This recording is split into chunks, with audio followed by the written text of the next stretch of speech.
Professor Antônio, nos últimos episódios, nós tratamos aí das artes, né?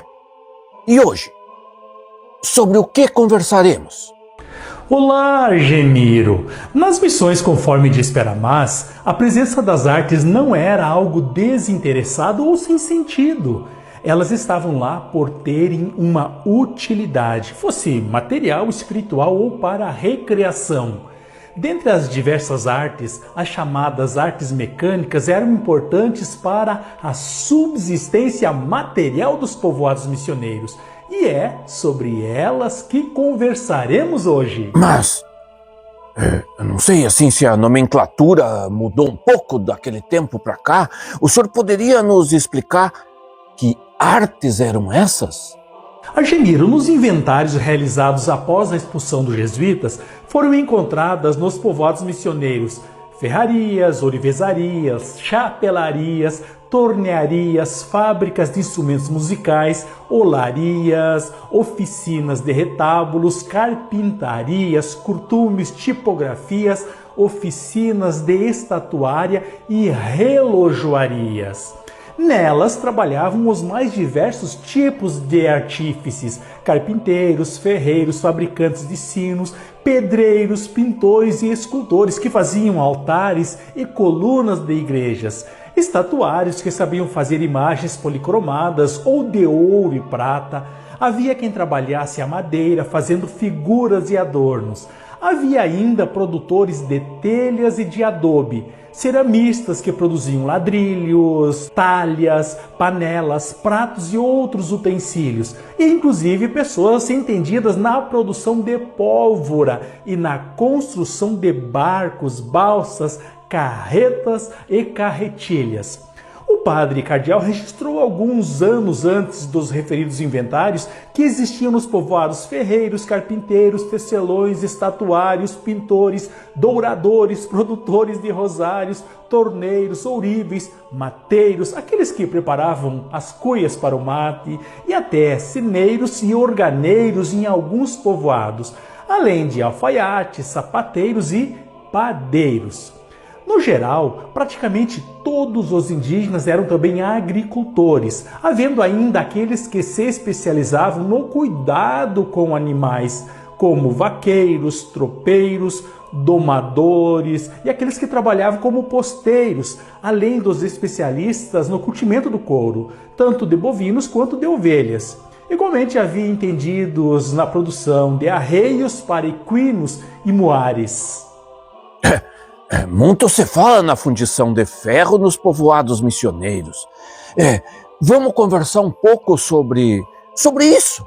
Argemiro, o padre Furlong escreveu que o desenvolvimento da metalurgia do ferro aconteceu nas missões jesuíticas graças, ao menos em parte, à descoberta feita pelo padre Antônio Sepp no início do século XVIII.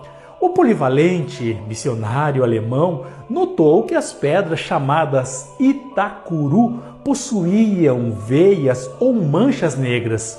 Ele as colocou no fogo e comprovou que se transformavam em ferro, como o que se extraía das minas da Europa. Abre aspas.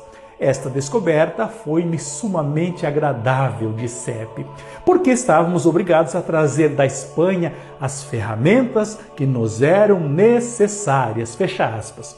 O padre Furlong afirma que os jesuítas não chegaram a ter forjas como as de Biscaia, como caluniosamente expressavam seus inimigos, que lhes atribuíam a fabricação de armas e apetrechos bélicos, mas chegaram a produzir ferro para diversos fins domésticos.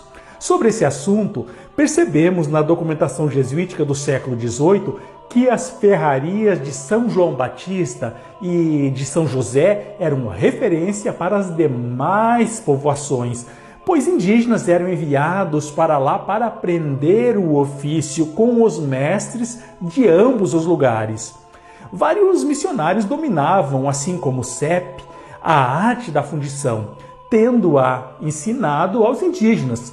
O padre Furlong elogia, por exemplo, o padre Buenaventura Soares, que chegou a instalar uma fundição de sinos e os fundia com variedade de tons e segundo a escala musical, além de instalar uma oficina para a fabricação de espelhos e uma fábrica de chocolate no povoado de São Cosme, do qual ele era cura.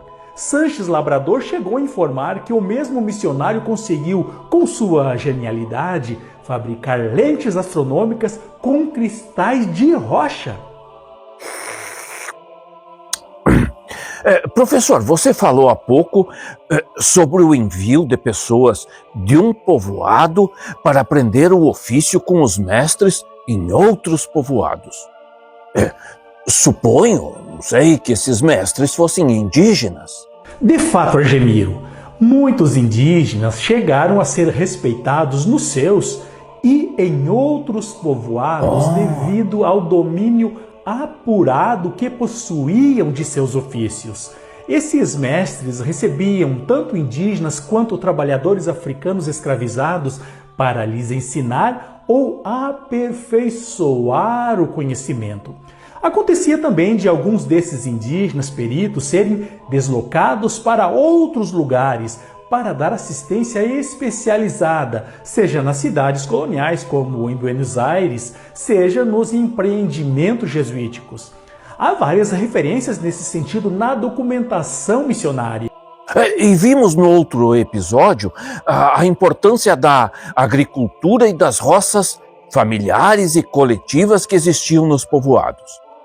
A questão que me ocorre agora, professor, os trabalhadores e especialistas das diversas oficinas tinham tempo para cuidar das suas lavouras, das suas roças?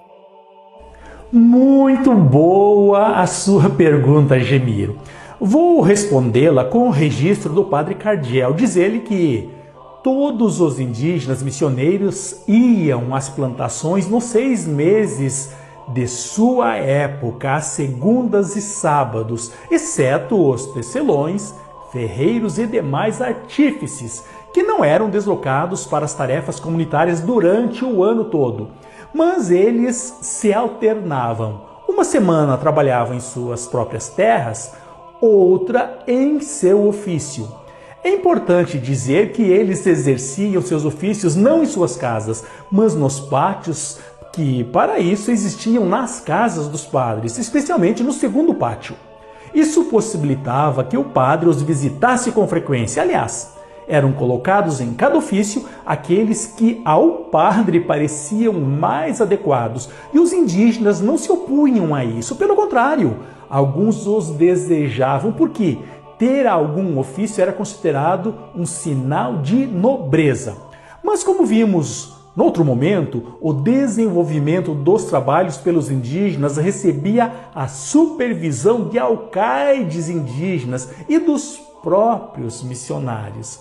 Mas, interessante essa organização, né? Muito obrigado, professor. Espero que tenhas gostado do assunto tratado nesse episódio. Até o próximo Ago de VT. Obrigado.